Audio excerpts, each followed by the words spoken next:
Okay, we're going to go over the operation of the W150 HDE quickly. The first thing we do is put a saw on it. So we have a cone system. Use an Allen wrench to loosen it. You put your saw blade on there. Slide the cone in, lift it over, push the cone in tight, lock it in place. It's now ready to go. Now to set your saw height, first thing you have to do is bring it up above the clamp.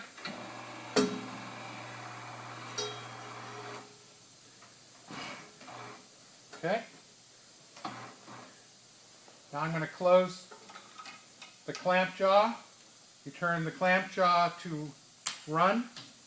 I'm going to set the height sensor, which is this lever right here. You set it over the tooth, then you run it up till it stops. And there it is. Move your height sensor out of the way. Now you're at the proper height. Okay, the first thing we're going to do is a flat top saw. So to do that, you set your bevel angle at 0 degrees. These are all located up here. They go in 5-degree increments. This one is a 0 degree. You install it over here next to your knob that centers the saw. There's a cover that comes off. This goes in place. You just move the head back and forth and put it in place.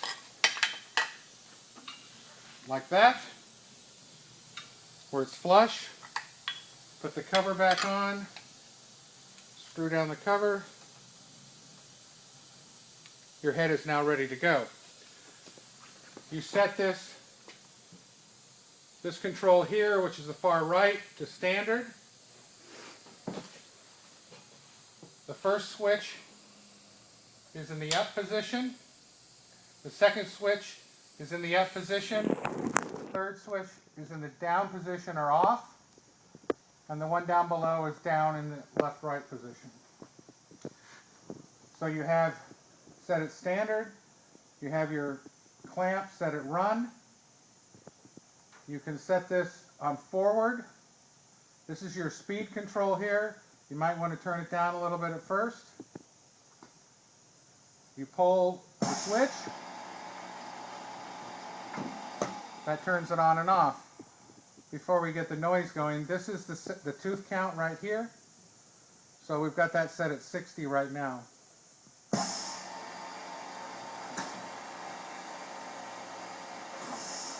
You can see it's running right now. Now if you notice, it's not indexing properly. So the index adjustment is this knob right here.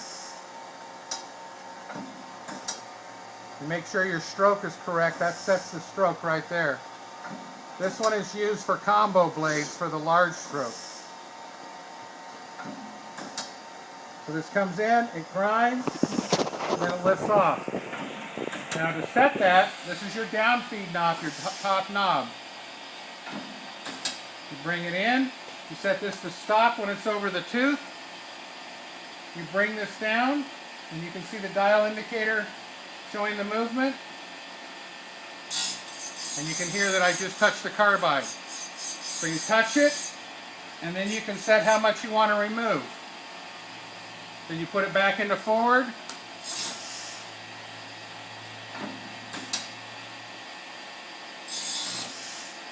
Obviously I'm not removing very much carbide because I don't have the coolant flowing right now so that you can see it. And then you can speed it up, you can slow it way down so it's barely moving. Or you can speed it up.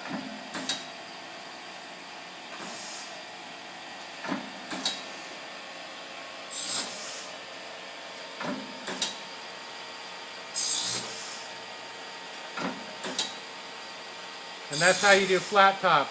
Now, for doing facing, for flat facing without shear face, it's the same setup. You just move the head up to the face position. Now, the one thing I didn't show you that I want to go back and cover is you need to set your angle before you start touching off on your carbide. So you want to make sure that the angle The indicator is right there. It goes from 0 to 20 degrees. Okay, I'm going to turn that to stop. We'll stop everything. If you want the head to go back, you hit reverse. You go back, index, and then you can stop again, and then go back to forward if you want to start again. Okay, so that's basic operation of this machine. The other setup that we want to do is alternating, left, right, alternating. So again, you're going to take off the 0 degree bushing.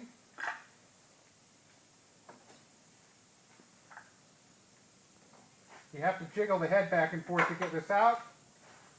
Put that in. Let's pull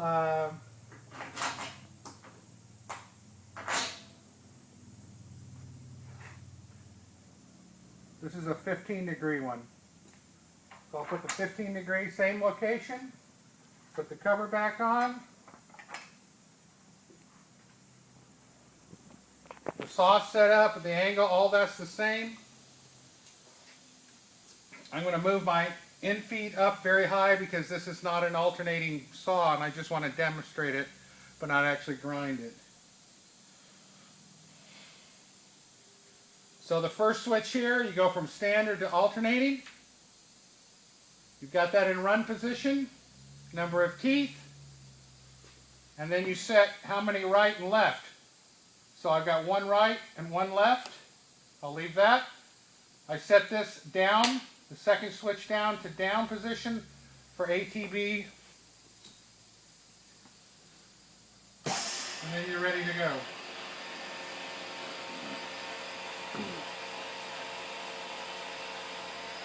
I still have it on stop. Turn it to forward.